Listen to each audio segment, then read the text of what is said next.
Hello students, welcome to my education tutorial channel. आज आम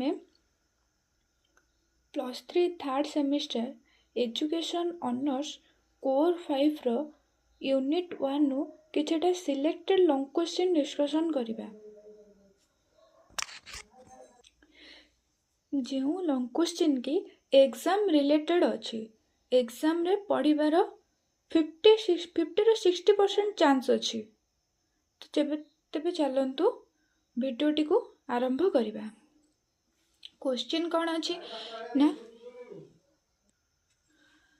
परिमापर अर्थ संज्ञा एवं तार शिक्षा क्षेत्र रे आवश्यकता लेख। क्वेश्चन कौन ना परिमापर अर्थ संज्ञा एवं तार शिक्षा क्षेत्र रे आवश्यकता लेख किंबा एमिति भी आसी पारे परिमापर अर्थ संज्ञा और तार शिक्षा क्षेत्र रे असुविधा वर्णना कर। तबे चलंतु देखिबा कौन ना शिक्षा हेउछि एक जीवनव्यापी प्रक्रिया। मानव जीवन एक दीर्घ जीवन। सेही जीवन काल मध्यरे से अनेक गुड़िए प्रक्रिया रे सम्मुखीन होइथाए। ताहा मध्यरु परिमाप अन्यतम। कौन कहला से ना शिक्षा हेउछि हमर पिला माने शिक्षा हेउछि हमर जीवनव्यापी प्रक्रिया। मानव जीवन हूँ गोटे दीर्घ जीवन, पूरा बड़ जीवन। से जीवन काल मध्य अनेक गुड़िया प्रक्रिया सम्मुखीन होता है। से जीवन बीतेवा मध्य केते केते प्रक्रिया सम्मुखीन होता है। से सब जो प्रक्रिया से सम्मुखीन होता है ताहा मध्यरु परिमाप अन्यतम। कौन ना परिमाप हेउछि अन्यतम। केतेक परिमाप रही जहाँ व्यक्तिर जन्मरू आरंभ होई मृत्यु रे शेष होइथाए। कौन कहला ना केतेक परिमाप रही जहाँ कि व्यक्तिर जन्मरू आरंभ होई मृत्यु रे शेष होइथाए। जेपरिक गोटे शिशु जेतेबेले जन्म नहीं थाए प्रथमे तार ओजन मपा जाए, लंबा मपा जाए। से बड़ हेले केते प्रकार खाद्य तापे प्रयोजन ताहा मध्य माप करा जाई थाए।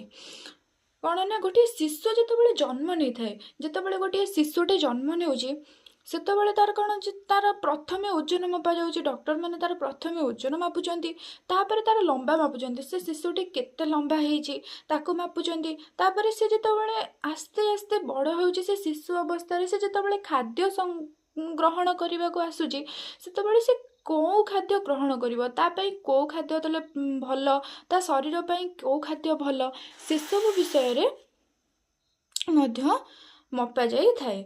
से भली भाबे से जेतेबेले कौन बड़ हो जाए तार पोशाक परिच्छन्न पई दरजी को डका जाए, माप निया जाए पोशाक तैयारी पई। से शिशुटी जेतेबेले छोटरू बड़ हुए आस्ते आस्ते से जेतेबेले बड़ हुए तार से हिसाब रे पोशाक परिच्छन्न पई दरजी को डका जाए, माप निया जाए, पोशाक तैयारी करा जाए। तो जब चलतु देखिबा मानव जीवन रे यही परिमाप सहित आमको परिचित हेबाकू पड़िबो। कौन से कहछि ना मानव जीवन रे यही परिमाप सहित आमको परिचित हेबाकू पड़िबो। कौन पई परिचित हेबाकू पड़िबो आसनु देखिबा। यथा आमको जदि गोटे टेबुल माप करने को दिया जाए तेबे आमे गोटे बाड़ी आकार जंत्र नहीं था। कौन पिला माने देखिथिबा जेतेबेले आमको गोटे टेबुल माप करने को दिया जिवो, गोटे टेबुलटा थुआ थो तो ताको माप करने ପାଇଁ आमको गोटे जंत्र नबाको पड़ी थाए जहाको आमे मीटर कहि थाउ। कौन कहि थाउ ना मीटर कहि थाउ। आमको जदि ओजन मापिबाको हेले लुहा भली जंत्र नेबाको पड़ी थाए ताहाको आमे किलोग्राम कह जाए। कौन ना आम जब जनकर ओजन माप करने को नबा कि आलू किलो ओजन माप करवा कि टमाटर ओजन माप करने आमको किलोर गोटे लुहार एडे बड़ गोटे जंत्र साहाय्य नबाक पड़ता है जहाको कि आम किलोग्राम बोली कहि थाउ। सेही भली भाबे गोटे गृहर क्षेत्र मापिबाकू हेले वर्ग मीटर सहित मापी तुलना करिबा। माने कौन ना गोटे सेही भली भाबे आमे जेमिति कि गोटे टेबुल दैर्घ्य मापिबा पई मीटर व्यवहार करिथाउ, गोटे ओजन मापिबा पई किलोग्राम रो व्यवहार करिथाउ। सेही भली भाबे गोटे गृहर क्षेत्र मापिबाकू हेले वर्ग मीटर रो व्यवहार करा जाए। उपरोक्त सिद्धांतरू आमे उपनीत हेलु जे ପରିମାପର ଅର୍ଥ ଗୋଟିଏ ଅଜ୍ଞାତ ପରିମାଣକୁ ଜ୍ଞାତ ପରିମାଣ ସହିତ ତୁଳନା କରିବା, ଯାହାକୁ ଏକକ ହିସାବରେ ଗ୍ରହଣ କରାଯାଏ। କ'ଣ? ଆମେ କେଉଁ ସିଦ୍ଧାନ୍ତରେ ଉପନୀତ ହେଲୁ? ପରିମାପର ଅର୍ଥ ହେଉଛି ଗୋଟିଏ ଅଜ୍ଞାତ ପରିମାଣକୁ ଜ୍ଞାତ ସହିତ ତୁଳନା କରିବା, ଯାହାକୁ କି ଏକକ ବା ୟୁନିଟ୍ ହିସାବରେ ଗ୍ରହଣ କରାଯାଏ। ଯେମିତିକି ଆମେ ଗୋଟିଏ ଓଜନ ମାପିବାକୁ ଯାଉଛେ, ଧର ଗୋଟିଏ ଆଳୁ କିଲୋର ଓଜନ ମାପିବାକୁ ଯାଇଛେ, ଆମେ ତ ଜାଣିନେ ଆଳୁ କିଲୋ କେତେ, କି ଆମେ ମନେ ମନେ ତ କହିପାରିବା ନାହିଁ ଆଳୁ କିଲୋ କେତେ, ସେ ଆମ ପାଇଁ ଅଜ୍ଞାତ। ଯେତେବେଳେ ଆମେ ତାକୁ ଗୋଟିଏ କିଲୋଗ୍ରାମ ହିସାବରେ ଓଜନ କରିଦେଉଛେ, ସେତେବେଳେ ଆମେ ଜାଣୁଛେ ଏହା କିଲୋ କି 2 କିଲୋ କି 3 କିଲୋ, ଏଇଟା ଆମେ ଜାଣୁଛେ। ତ ସେତେବେଳେ ଆମେ ଜାଣିପାରିଲେ, ସେ ପରିମାଣଟାକୁ ଆମେ ଜାଣିପାରିଲେ ବା ଜ୍ଞାତ କରିପାରିଲେ, ତାହାକୁ ଆମେ ପରିମାପ କହିଥାଉ, ଯାହାକୁ କି ଏକକ ହିସାବରେ ନିଆଯାଇଥାଏ। ଏଇଟା ପିଲାମାନେ ମୋଷ୍ଟ ଇମ୍ପୋର୍ଟାଣ୍ଟ ମନେ ରଖିଥିବେ ସବୁବେଳେ, କି ପରିମାପର ସର୍ବଦା ପରିମାପ ଏକକ ବା ୟୁନିଟ୍ ହିସାବରେ ଗ୍ରହଣ କରାଯାଏ। ତାପରେ ଆସନ୍ତୁ ପରିମାପର ଗୋଟିଏ ସଂଖ୍ୟା ଦେଖିବା। ସଂଖ୍ୟା କିଏ ଦେଇଛନ୍ତି? ନା ଷ୍ଟାନିଲ୍ ଓ ହପକିନ୍ସ। ଷ୍ଟାନିଲ୍ ଓ ହପକିନ୍ସ ସଂଖ୍ୟା ଦେଇଛନ୍ତି କ'ଣ? ନା ପରୀକ୍ଷଣ ଗୁଡ଼ିକର ପ୍ରସ୍ତୁତି, ପ୍ରଶାସନ ଏବଂ ସେଗୁଡ଼ିକ ପ୍ରାପ୍ତାଙ୍କ ପ୍ରଦାନ ପ୍ରକ୍ରିୟାକୁ ପରିମାପ କୁହାଯାଏ। ସେ କ'ଣ କହିଲେ? ନା ପରୀକ୍ଷଣ ଗୁଡ଼ିକର ପ୍ରସ୍ତୁତି, ପ୍ରଶାସନ ଏବଂ ସେଗୁଡ଼ିକ ପ୍ରାପ୍ତାଙ୍କ ପ୍ରଦାନ ପ୍ରକ୍ରିୟାକୁ ପରିମାପ କୁହାଯାଏ। ଆଚ୍ଛା ଦେଖିବା, ଆମେ ତ ଜାଣିଲେ ପରିମାପ କ'ଣ। ଏବେ ଆମେ ଜାଣିବା ଶିକ୍ଷା ପରିମାପ କ'ଣ। ପରିମାପର ଶିକ୍ଷା କ୍ଷେତ୍ରରେ କ'ଣ ଆବଶ୍ୟକତା ରହିଛି, ପରିମାପ ଶିକ୍ଷା କ୍ଷେତ୍ରରେ କ'ଣ ସବୁ ଅସୁବିଧା କରୁଛି, ସେ ବିଷୟରେ ଜାଣିବା। ଆଗ ଜାଣିବା ଶିକ୍ଷା ପରିମାପ କ'ଣ। ଶିକ୍ଷା କ୍ଷେତ୍ରରେ ଗୋଟିଏ ଛାତ୍ରର ସମ୍ବନ୍ଧରେ ଏକ ସୂଚନା ନିମନ୍ତେ ନିରବଚ୍ଛିନ୍ନ ତଥ୍ୟ ସଂଗ୍ରହ ଓ କ୍ରମାନ୍ୱୟରେ ସେଗୁଡ଼ିକ ସଜ୍ଜୀକରଣ କରିବାକୁ ଶିକ୍ଷା ପରିସଂଖ୍ୟାନ କୁହାଯାଏ। କ'ଣ? ନା ଶିକ୍ଷା କ୍ଷେତ୍ରରେ ଗୋଟିଏ ଛାତ୍ରର ସମ୍ବନ୍ଧରେ ଏକ ସୂଚନା ନିମନ୍ତେ ନିରବଚ୍ଛିନ୍ନ ତଥ୍ୟ ସଂଗ୍ରହ ଓ କ୍ରମାନ୍ୱୟରେ ସେଗୁଡ଼ିକର ସଜ୍ଜୀକରଣ କରିବାକୁ ଶିକ୍ଷା ପରିସଂଖ୍ୟାନ କୁହାଯାଏ। ପିଲାମାନେ, ଆମେ ତ ଏଇସବୁ ଆଲୋଚନା କଲୁ, ଆ ଦେହରେ ତ ଆମେ ଜାଣିପାରିଲୁ ଯେ ପରିମାପ ସମ୍ବନ୍ଧରେ। ମାତ୍ର ଶିକ୍ଷା ପରିମାପ ପୁଣି କ'ଣ? ଶୈକ୍ଷିକ ପରିମାପର ଅର୍ଥ କ'ଣ? ଶୈକ୍ଷିକ ପରିମାପ ପୁଣି ଗୋଟେ କ'ଣ? ଦେଖ ପିଲାମାନେ, ମନେକର ଗୋଟିଏ ପିଲା ବିଦ୍ୟାଳୟ ପରୀକ୍ଷାରେ ଗଣିତରେ 95 ନମ୍ବର ରଖିଲା, ତେବେ ଏହି 95ର ଅର୍ଥ କ'ଣ? 95ର ଅର୍ଥ କ'ଣ? ଏହା କ'ଣ 100ରୁ ଅଧିକ ରଖିଛି, ନା ଏହା ସେ ପରୀକ୍ଷାରେ ଅଧିକ ନମ୍ବର ରଖିଛି, କିମ୍ବା ପରୀକ୍ଷାରେ କମ୍ ନମ୍ବର ରଖିଛି, କିମ୍ବା ସେ ଅଲଗା ସବୁ ସବଜେକ୍ଟରେ କମ୍ ନମ୍ବର ରଖିଛି। ତ ଆମେ ତାହାକୁ ଜାଣିବା ପାଇଁ କେତେ ଗୁଡ଼ିଏ ତଥ୍ୟକୁ ସଂଗ୍ରହ କରିବାକୁ ପଡ଼ିଥାଏ। ଅନେକ ଗୁଡ଼ିଏ ତଥ୍ୟ ସଂଗ୍ରହ କଲା ପରେ ଏବଂ ତାକୁ ସଜ୍ଜୀକରଣ କଲା ପରେ ଆମେ ସେହି ପିଲାର ଉଚିତ ଜ୍ଞାନ ବିଷୟରେ ଜାଣିପାରିବା। ତେବେ ଶିକ୍ଷା ପରିସଂଖ୍ୟାନ ସେଥିପାଇଁ ସେ କହିଛି କ'ଣ? ନା ନିରବଚ୍ଛିନ୍ନ ତଥ୍ୟ ସଂଗ୍ରହ ଏବଂ କ୍ରମାନ୍ୱୟରେ ସେଗୁଡ଼ିକୁ ସଜ୍ଜୀକରଣ। ଏବେ ଦେଖିବା ପରିମାପର ଲକ୍ଷଣ କ'ଣ। ପରିମାପର ଲକ୍ଷଣ କ'ଣ? ନା ପରିମାପ ଗୁଣାତ୍ମକ ଓ ସଂଖ୍ୟାତ୍ମକ ଅଟେ। ପରିମାପ କ'ଣ? ଗୁଣାତ୍ମକ ଆଉ ସଂଖ୍ୟାତ୍ମକ ଅଟେ। ପରିମାପ ସର୍ବଦା ଏକକ ହିସାବରେ ଗ୍ରହଣ କରାଯାଏ। ପରିମାପ କ'ଣ? ନା ସର୍ବଦା ଏକକ ହିସାବରେ ଗ୍ରହଣ କରାଯାଏ। ପରିମାପ ମାପକାଠିର 2 ବିନ୍ଦୁ ମଧ୍ୟରେ ଦୂରତ୍ୱ ସମାନ ରହିଥାଏ। ପରିମାପର ମାପକାଠି 2 ବିନ୍ଦୁ ମଧ୍ୟରେ ଦୂରତ୍ୱ ସମାନ ରହିଥାଏ। ଏବେ ଆମେ ଜାଣିବା ଶିକ୍ଷାରେ ପରିମାପର ଆବଶ୍ୟକତା। ଶିକ୍ଷାରେ ପରିମାପର ଆବଶ୍ୟକତା। ଶିକ୍ଷାରେ ପରିମାପର କ'ଣ ଆବଶ୍ୟକତା? ଶିକ୍ଷା କ୍ଷେତ୍ରରେ ପରିମାପର ଆବଶ୍ୟକତା ଏକାନ୍ତ ଜରୁରୀ।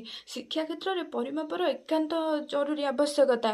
କାରଣ ଶିକ୍ଷା କ୍ଷେତ୍ରରେ ଗୋଟିଏ ଛାତ୍ରର ଯୋଗ୍ୟତା କେତେ, ସେ ଛାତ୍ର ଯାହା ଶିକ୍ଷକ ପଢ଼ାଉଛନ୍ତି ତାହା କେତେ ଦୂର ସେ ଗ୍ରହଣ କରିପାରୁଛି, ତାହା କେତେ ଦୂର ଫଳପ୍ରଦ କରିପାରୁଛି। ଶିକ୍ଷା କ୍ଷେତ୍ରରେ ଗୋଟିଏ ଛାତ୍ରର ଯୋଗ୍ୟତାକୁ ଭିତ୍ତି କରି ତାକୁ ବିଭିନ୍ନ ପ୍ରକାର ସାହାଯ୍ୟ ପ୍ରଦାନ କରାଯାଇଥାଏ। ସେଥିପାଇଁ ଅନେକ ଗୁଡ଼ିଏ କାରଣ ରହିଛି। ଶିକ୍ଷା କ୍ଷେତ୍ରରେ ପରିମାପର ଅନ୍ୟ ଗୁଡ଼ିଏ କାରଣ ରହିଛି। ସେଥିମଧ୍ୟରୁ ଆମେ କେତେକ କାରଣ ଦେଖିବା। ପ୍ରଥମ କାରଣ ହେଉଛି ବିଦ୍ୟାଳୟ, ମହାବିଦ୍ୟାଳୟ ଓ ବିଶ୍ୱବିଦ୍ୟାଳୟରେ ଶିକ୍ଷାର୍ଥୀର ମନୋନୟନ କରିବା। ପ୍ରଥମ କାରଣ ପରିମାପର କ'ଣ, ପରିମାପ ଆବଶ୍ୟକତା କାହିଁକି ରହିଛି ନା ବିଦ୍ୟାଳୟ, ମହାବିଦ୍ୟାଳୟ ଓ ବିଶ୍ୱବିଦ୍ୟାଳୟରେ ଶିକ୍ଷାର୍ଥୀର ମନୋନୟନ କରିବା। ସେକେଣ୍ଡ କ'ଣ ନା ଶିକ୍ଷାନୁଷ୍ଠାନ ଗୁଡ଼ିକରେ ପ୍ରଗତି ତୁଳନା କରିବା।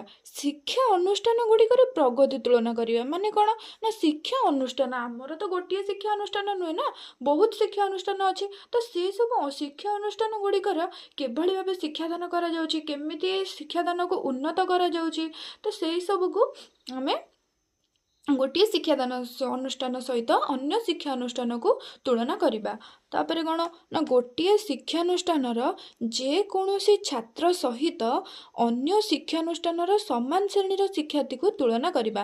ମାନେ କ'ଣ ନା ଗୋଟିଏ ଶିକ୍ଷାନୁଷ୍ଠାନର ଯେକୌଣସି ଛାତ୍ର ସହିତ, ମାନେ ଗୋଟିଏ ଶିକ୍ଷାନୁଷ୍ଠାନରେ ଯେକୌଣସି ଗୋଟିଏ ଛାତ୍ର ହେଲା, ତାର ମାନେ ଅନ୍ୟ ଶିକ୍ଷାନୁଷ୍ଠାନ ଆଉ ଗୋଟେ ବିଦ୍ୟାଳୟରେ ପଢ଼ୁଥିବା ସେହି ଶ୍ରେଣୀର ଶିକ୍ଷାର୍ଥୀର ସହିତ ତୁଳନା କରିବା କି ସେ ସେହି ଶ୍ରେଣୀର ଶିକ୍ଷାର୍ଥୀ ଠାରୁ କେତେ ଭଲ ପଢ଼ୁଛି, ତାର ଅଲଗା ସବୁ ଆକ୍ଟିଭିଟିସ୍ ଭଲ ଅଛି ନା ଖରାପ ଅଛି, ତାକୁ ସବୁ ତୁଳନା କରିବା ପାଇଁ ପରିମାପ ବ୍ୟବହାର କରାଯାଏ। ଶିକ୍ଷକ ଶିକ୍ଷାଦାନ କେତେ ଦୂର ଫଳପ୍ରଦ ସେ ବିଷୟରେ ଜାଣିଥାନ୍ତି। ମାନେ ଶିକ୍ଷକ ଯେଉଁ ଶିକ୍ଷାଦାନ ଦେଇଥାନ୍ତି, ଶିକ୍ଷକ ଯାହା ପଢ଼ାଇଥାନ୍ତି ତାହା କେତେ ଦୂର ଫଳପ୍ରଦ ସେ ବିଭିନ୍ନ ମାଧ୍ୟମରେ ଜାଣିବାକୁ ଚେଷ୍ଟା କରିଥାନ୍ତି, ଯାହାଦ୍ୱାରା କି ପରିମାପର ଆବଶ୍ୟକତା କରାଯାଏ। ଯେମିତିକି ତାଙ୍କୁ କିଛି କୋଶ୍ଚିନ୍ ପଚାରିଥାନ୍ତି, କିଛି ଏକ୍ଜାମ୍ କରାଯାଏ, ଯାହାଫଳରେ କି ପରିମାପର ଆବଶ୍ୟକତା ରହିଛି। ପିତାମାତା ଓ ଅଭିଭାବକଙ୍କୁ ଶିକ୍ଷାର୍ଥୀର ପ୍ରଗତି ସମ୍ବନ୍ଧରେ ଅବଗତ କରାଇବା। ପିତାମାତା ଓ ଅଭିଭାବକଙ୍କୁ ଶିକ୍ଷାର୍ଥୀର ପ୍ରଗତି, ଶିକ୍ଷାର୍ଥୀ କେତେ ଭଲ ପଢ଼ୁଛି, କି ସେ କ୍ଲାସ୍ରେ ଦୁଷ୍ଟାମି କରୁଛି, କି ସେ ପିଲାମାନଙ୍କ ସହିତ ମାରପିଟ୍ କରୁଛି, ସେ ବିଷୟରେ ସବୁ ସମ୍ବନ୍ଧରେ ଆମେ ପିତାମାତା ଅଭିଭାବକଙ୍କୁ ଅବଗତ କରାଇବା ପାଇଁ ପରିମାପର ଆବଶ୍ୟକତା ରହିଛି। ଶିକ୍ଷାର୍ଥୀକୁ ଭବିଷ୍ୟତ ଶିକ୍ଷା ଓ ବୃତ୍ତି ସମ୍ବନ୍ଧରେ ଅବଗତ କରାଇବା। ଶିକ୍ଷାର୍ଥୀକୁ କ'ଣ ନା ଭବିଷ୍ୟତରେ ଶିକ୍ଷା ବୃତ୍ତି ସମ୍ବନ୍ଧରେ ଅବଗତ କରାଇବା। ମାନେ ଶିକ୍ଷାର୍ଥୀର ସେ ଶ୍ରେଣୀଗୃହରେ କିଭଳି ଭାବେ ପାଠ, ଧର ଗୋଟେ ଶିକ୍ଷାର୍ଥୀ ଶ୍ରେଣୀଗୃହରେ ଭଲ ପାଠ ପଢ଼ୁଛି, ସେ ଆଗକୁ ଯାଇ ବହୁତ ଭଲ ପାଠ ପଢ଼ିପାରିବ, ସେ ଆଗକୁ ଯାଇ ଭଲ ବୃତ୍ତି ସବୁ ଅର୍ଜନ କରିପାରିବ। ତାକୁ ଆମେ ପରିମାପ କରି ସେହି ଶିକ୍ଷାର୍ଥୀକୁ ସେହି ଅନୁସାରେ ଶିକ୍ଷାଦାନ କରିବା। ତାପରେ ଶିକ୍ଷାର୍ଥୀର ଦକ୍ଷତାକୁ ଭିତ୍ତି କରି ଉପଯୁକ୍ତ ଶିକ୍ଷାନୁଷ୍ଠାନରେ ନାମ ଲେଖାଇବା। ଗୋଟେ ଶିକ୍ଷାର୍ଥୀ ଧର ସେ ପଞ୍ଚମ ଯାକେ ଗୋଟିଏ ବିଦ୍ୟାଳୟରେ ପଢ଼ିଛି, ସେ ପଞ୍ଚମ ଯାକେ ସେ ବିଦ୍ୟାଳୟରେ ଭଲ ପଢ଼ୁଛି, ତାର ଭଲ ଷ୍ଟାଣ୍ଡାର୍ଡ଼ ତାର ଭଲ ଅଛି, ତ ଆମେ ତାକୁ କେଉଁ ବିଦ୍ୟାଳୟକୁ ନେଲେ ତା ଷ୍ଟାଣ୍ଡାର୍ଡ଼ଟା ବେଶୀ ଭଲ ରହିବ, ତାକୁ ଜାଣିବା ପାଇଁ ଆମେ ପରିମାପର ବ୍ୟବହାର କରିଥାଉ। ତାକୁ ମାପି, ତା ଜ୍ଞାନକୁ ମାପି ତାକୁ ସେଇଭଳି ଭାବେ ବିଦ୍ୟାଳୟରେ ତା ନାମ ଲେଖାଇଥାଉ। ସମାନ ବୁଦ୍ଧି ସମ୍ପନ୍ନ ଶିକ୍ଷାର୍ଥୀକୁ ଏକତ୍ର ଗୋଟିଏ ଶ୍ରେଣୀଭୁକ୍ତ କରାଇବା। ସମାନ ବୁଦ୍ଧି ସମ୍ପନ୍ନ ଶିକ୍ଷାର୍ଥୀକୁ ମାନେ ସମାନ ବୁଦ୍ଧି ସମ୍ପନ୍ନ ଶିକ୍ଷାର୍ଥୀଙ୍କୁ ଗୋଟିଏ ଶ୍ରେଣୀରେ ଏକତ୍ରିତ କରାଇବା। ଶିକ୍ଷାର୍ଥୀର ଆଗ୍ରହ, ଦକ୍ଷତା, ଯୋଗ୍ୟତା ଭିତ୍ତି କରି ଶିକ୍ଷାଦାନ ଦେବା ସହିତ ଅନ୍ୟାନ୍ୟ ସୁବିଧା ସୁଯୋଗ ପ୍ରଦାନ କରିବା। କ'ଣ ନା ଶିକ୍ଷାର୍ଥୀର ଆଗ୍ରହ, ଦକ୍ଷତା, ଯୋଗ୍ୟତାକୁ ଭିତ୍ତି କରି ଶିକ୍ଷାଦାନ ଦେବା। ଏ ଶିକ୍ଷାର୍ଥୀ ଏହି ଶିକ୍ଷାଦାନ ଗ୍ରହଣ ନିମନ୍ତେ କେତେ ଦୂର ତାର ଆଗ୍ରହ ଅଛି, ତାର ଦକ୍ଷତା କେତେ, ତାର ଯୋଗ୍ୟତା, ସେ ପାରିବ କି ନାହିଁ ସେ ଶିକ୍ଷାଦାନ, ସେ ପଢ଼େଇଲେ ତାକୁ ସେ ପାଠଟା ସେ ଗ୍ରହଣ କରିପାରିବ କି ନାହିଁ, କିମ୍ବା ସେ ପାଠ ପଢ଼ିବାକୁ ଯୋଗ୍ୟ କି ନାହିଁ, ତାକୁ ଆମେ ଭିତ୍ତି କରିକି ତାକୁ ଶିକ୍ଷାଦାନ ଦେବା ସହିତ ଅନ୍ୟାନ୍ୟ ସୁବିଧା ସୁଯୋଗ ମଧ୍ୟ ପ୍ରଦାନ କରିବା ପାଇଁ ପରିମାପର ଆବଶ୍ୟକତା ରହିଛି।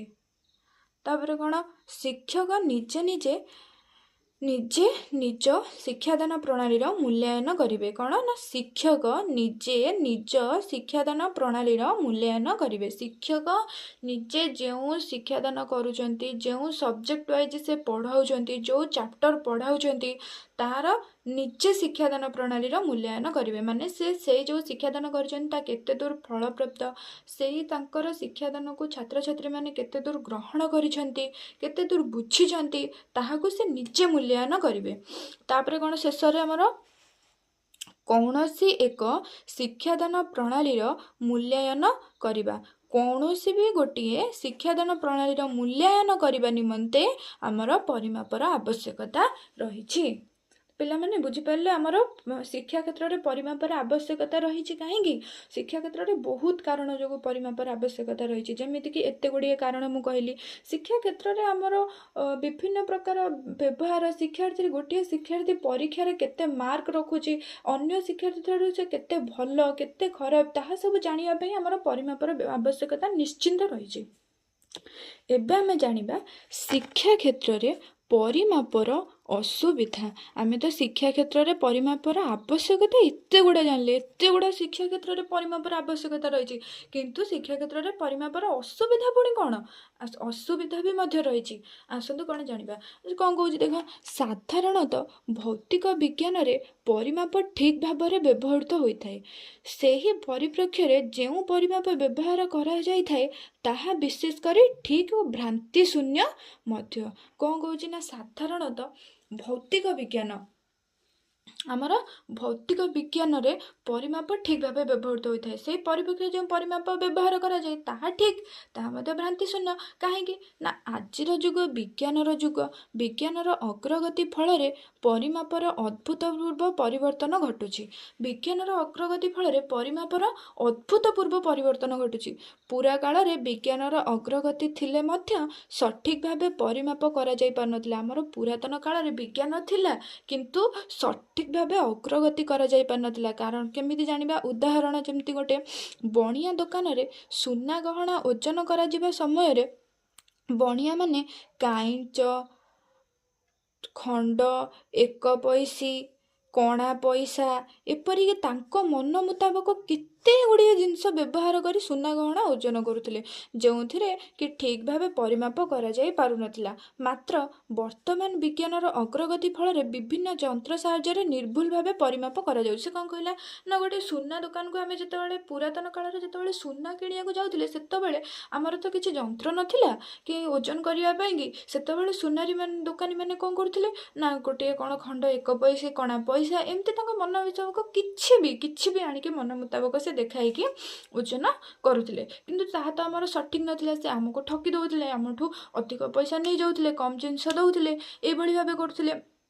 କିନ୍ତୁ ଏବେ ବିଜ୍ଞାନର ଅଗ୍ରଗତି ହେବା ଫଳରେ ବିଭିନ୍ନ ପ୍ରକାର ଯନ୍ତ୍ର ସବୁ ରହିଛି, ଯାହାଫଳରେ କି ଆମର ନିର୍ଭୁଲ ଭାବରେ ପରିମାପ କରାଯାଉଛି, ଓଜନ କରାଯାଇକି ଦିଆଯାଉଛି। ସେମିତି ଗୋଟିଏ ଧର ହିସାବ କରିବା ପାଇଁକି, ପୁରାତନ କାଳରେ ହିସାବ କରିବା ପାଇଁକି ଲୋକଙ୍କୁ ବହୁତ ସମୟ ଲାଗୁଯାଉଥିଲା। ସେ ବହୁତ ସମୟ ଲାଗୁଥିବା ସତ୍ତ୍ୱେ ବି ସେ ହିସାବ ଭୁଲ ହେଉଥିଲା। କିନ୍ତୁ ବର୍ତ୍ତମାନ ବିଜ୍ଞାନର ଅଗ୍ରଗତି ଫଳରେ ବିଭିନ୍ନ କାଲକୁଲେଟର ବ୍ୟବହାର କରି ସବୁ ହିସାବ କରିଦେଉଛନ୍ତି। ଯେତେ ବଡ଼ ବଡ଼ ହିସାବ ହେଉ, କାଲକୁଲେଟର ୟୁଜ୍ କଲେ ସବୁ ହିସାବ ହେଇଯାଉଛି। ସେଇଭଳି ଭାବେ ଆମର ବିଜ୍ଞାନର ଅଗ୍ରଗତି ହେବା ଫଳରେ ବହୁତ ପରିମାପରେ ଶିକ୍ଷା କ୍ଷେତ୍ରରେ ପରିମାପର ଅସୁବିଧା କ'ଣ ରହୁଛି? ଆସ ଦେଖିବା। ତ ଏହିପରି ପରିମାପ ନିର୍ଭୁଲ ଭାବେ ଶିକ୍ଷା କ୍ଷେତ୍ରରେ କରିବା ଆଦୌ ସମ୍ଭବ ନୁହେଁ। କେତେ ଗୁଡ଼ିଏ କାରଣକୁ ଭିତ୍ତି କରି ପରିମାପର ଅସୁବିଧା ପରିଲକ୍ଷିତ ହୋଇଥାଏ। କ'ଣ ନା, ଆମର ଏଇ ଯେଉଁ ସବୁ ପରିମାପ ରହୁଛି, ଯେଉଁ ଯନ୍ତ୍ର ରହୁଛି, କାଲକୁଲେଟର, କିଲୋଗ୍ରାମ, ମିଟର, ଅନ୍ୟାନ୍ୟ ଯନ୍ତ୍ର ସବୁ, ତାକୁ ସବୁ ଆମେ ଶିକ୍ଷା କ୍ଷେତ୍ରରେ ନିର୍ଭୁଲ ଭାବେ ପରିମାପ କରିବା ଆଦୌ ସମ୍ଭବ ନୁହେଁ। ତାହାର କେତେ ଗୁଡ଼ିଏ ଅସୁବିଧାର ସମ୍ମୁଖୀନ ହୋଇଥାନ୍ତି। ଦେଖିବା ସେଇ ଅସୁବିଧା ଗୁଡ଼ିକ କ'ଣ ନା, ଶୈକ୍ଷିକ ପରିମାପରେ ଶୂନ୍ୟ ଏକକର ଅର୍ଥ ଶୂନ୍ୟ ନୁହେଁ। ସେ କ'ଣ କହୁଛି ନା, ଶୈକ୍ଷିକ ପରିମାପରେ ଶୂନ୍ୟ ଏକକର ଅର୍ଥ ଶୂନ୍ୟ ନୁହେଁ। ମାନେ କ'ଣ? ଆମେ ଯେତେବେଳେ କହୁ ବା ଚିନ୍ତା କରୁ ଯେ ସେହି ଜିନିଷର ଶୂନ୍ୟ ଲମ୍ବ ବା ଶୂନ୍ୟ ଓଜନ, ତେବେ ଏହାର ଅର୍ଥ ହେଲା ଲମ୍ବ ବା ଓଜନ କିଛି ନାହିଁ। ମାତ୍ର ଶିକ୍ଷା କ୍ଷେତ୍ରରେ ଏହା ସମ୍ପୂର୍ଣ୍ଣ ବ୍ୟତିକ୍ରମ। ମନେକର କି ଗୋଟିଏ ପିଲା ଗଣିତରେ 0 ଅଙ୍କ ରଖିଛି। ଏହାର ଅର୍ଥ ନୁହେଁ ଯେ ସେ ପିଲାର ଗଣିତ ସମ୍ବନ୍ଧରେ କୌଣସି ଜ୍ଞାନ ନାହିଁ। ସେହି ପିଲା ଗଣିତ ସମ୍ବନ୍ଧରେ ସମ୍ପୂର୍ଣ୍ଣ ରୂପେ ଅଜ୍ଞାନ। ଯେପରି ଓଜନ ଲମ୍ବ ଶୂନ୍ୟ, ଠିକ୍ ସେହିପରି ତାର ଗଣିତ ଜ୍ଞାନ ଶୂନ୍ୟ। ମାତ୍ର ଏପରି ଚିନ୍ତା କରିବା ବିଲକୁଲ ଅସମ୍ଭବ। ସେ ପିଲାର ଗଣିତରେ ଜ୍ଞାନ ଅଛି, ଜ୍ଞାନ ନିଶ୍ଚିନ୍ତ ଗଣିତରେ ଅଛି, କିନ୍ତୁ ସେ କୌଣସି ଗୋଟିଏ କାରଣ ଯୋଗୁଁ ସେ ସେହି ଗଣିତରେ ପରୀକ୍ଷାରେ ମାର୍କ ରଖିପାରିଲାନି। ହୁଏତ ତାକୁ ଯେଉଁ ଗଣିତ ଜଣା, ସେ ପରୀକ୍ଷାରେ ସେଇ ପ୍ରଶ୍ନ ଆସିନଥିଲା, କିମ୍ବା ପରୀକ୍ଷାରେ ଯେଉଁ ପ୍ରଶ୍ନ ଆସିଥିଲା ସେ କୌଣସି କାରଣବଶତଃ ତାର ଉତ୍ତର ଦେଇପାରିଲା ନାହିଁ, ଯାହାଫଳରେ କି 0 ରଖିଛି। କିନ୍ତୁ 0ର ମୂଲ୍ୟ କିଛି ନଥାଏ।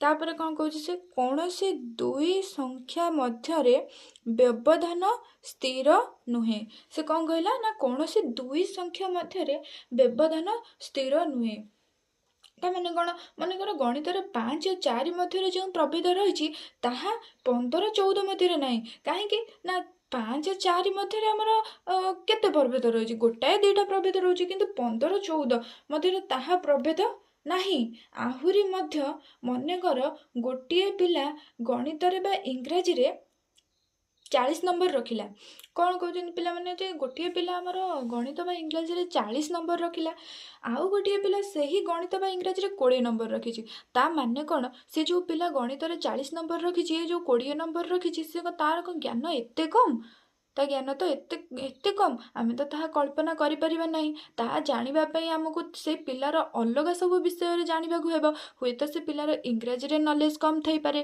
किंबा गणित रे कम थाई पारे किंतु एमिति नुहे जे सर पूरा कम बोली तो एटा जानिबा पई परिमापर शिक्षा क्षेत्र रे परिमाप असुविधा सम्मुखीन होइथांती परीक्षण निमंते व्यवहृत जंत्रपाति सठिक होई न थाए माने कौन ना परीक्षण निमंते जो जंत्रपाति गुड़ी को व्यवहार करा जाए ता सठिक होई न थाए ता जम्मा सठिक नहीं से गुड़ी को अनुमान भाव में ग्रहण करा जाए थाए अन्य विषय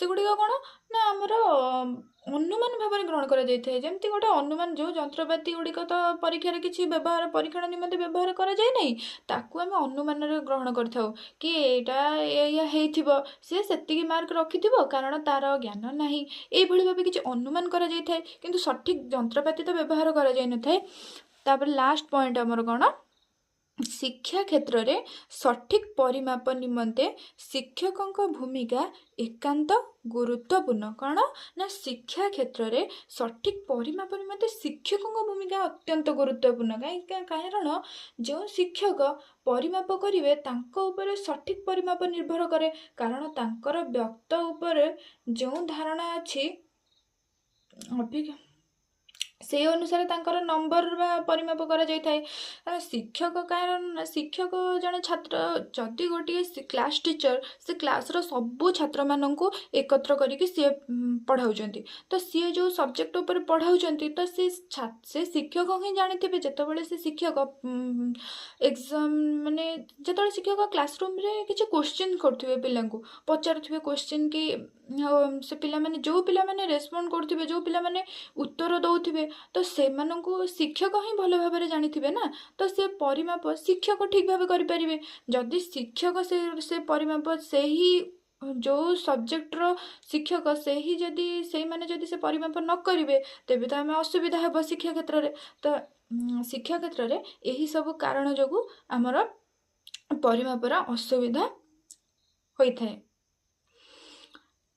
पिला माने मोर वीडियोटी जदि भल लागिथिबो लाइक शेयर सब्सक्राइब मो चैनल को सब्सक्राइब करिवे एवं सांग मानक पाखक निश्चिंत शेयर करंतु तो पिला माने परिमापर अर्थ बुझी पारिले तो परिमापर अर्थ कौन ना गोटे जिनस को मापिबा गोटे टेबुल को मापिबा गोटे हमर धर डस्टर को मापिबा गोटे व्यक्तिर ओजन को मापिबा गोटे व्यक्ति केते खाउची ताहा को मापिबा गोटे पिला परीक्षा रे केते नंबर रखिची ताहा को मापिबा टोटल ऊपर कहबा को गले जहाटा हमर माप करा जाउची ताहा को ही हमें परिमाप बोली कहिथाउ पिला माने मु आको नोट कर देछि तो जदि भी तुमे माने पारिबो वीडियो को स्टॉप करी आको तुम नोट खाता रे लेखि के मध्य पढ़ी परिबो आ बहुत कम दिन रहला एग्जाम तो प्रिपेयर